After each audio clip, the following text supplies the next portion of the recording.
Brisbane Expo was an expo held at South Bank in 1988.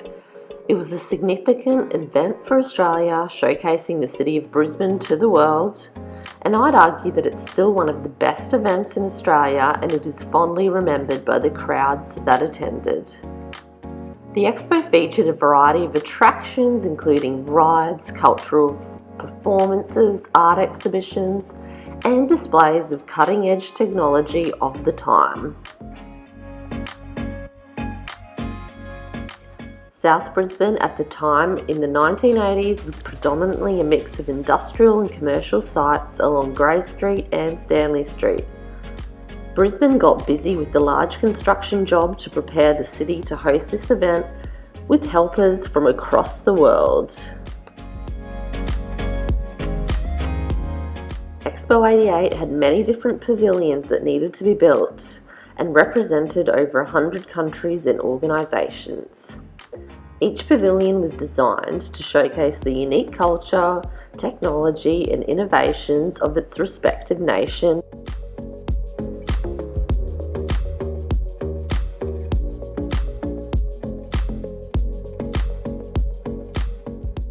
When the expo finally opened, it was highly anticipated by many, and it went for a period of 6 months.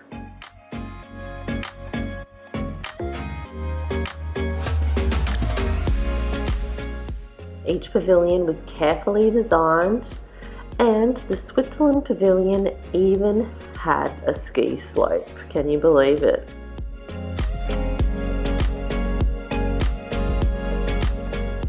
Here we've got the Expo site map from an Expo 88 program that I managed to find.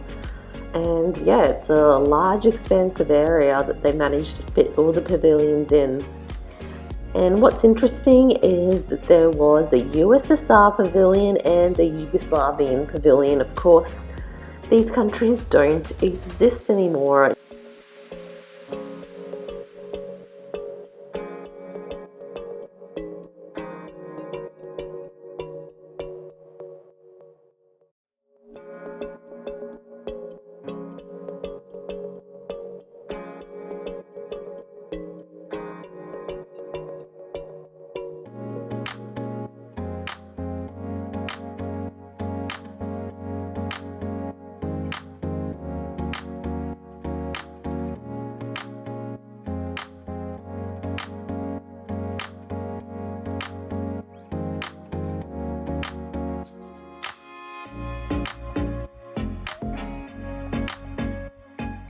The USSR Pavilion page describes how the USSR was one of the first signatories to this event and was keen to strengthen ties with Australia. The pavilion itself encompassed 176-seat theatre, Russian fashion shows, and a Russian restaurant named Troika with chefs coming in from Moscow. The pavilion of Yugoslavia had a restaurant named Dubrovnik and many displays of popular activities such as chess and crystals.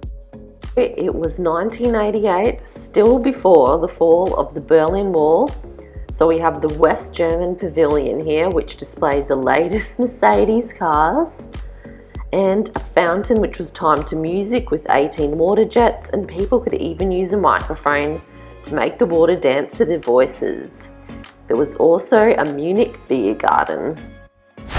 So I wanted to show you some pages from the program.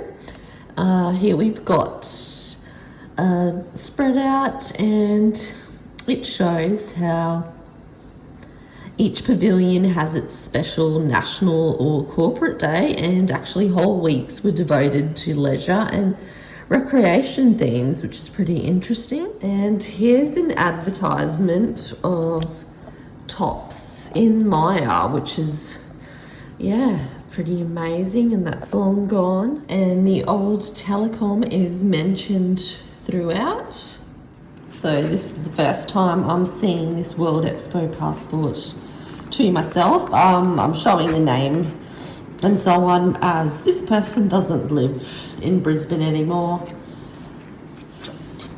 So basically here it just talks about what an expo is and explaining the hours of operation and lots of information. And here we go, it's just like a normal passport, and every pavilion that you've visited, yeah, you get the date and the pavilion stamp, and it's fascinating, isn't it? So here we've got the New Zealand and Malaysia and New South Wales stamps, some technology stamps, and that's another technology one.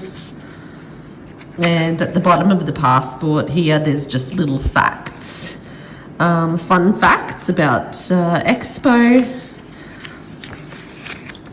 And obviously you can see Japan stamp here, Cyprus, European Community Pavilion, US, America.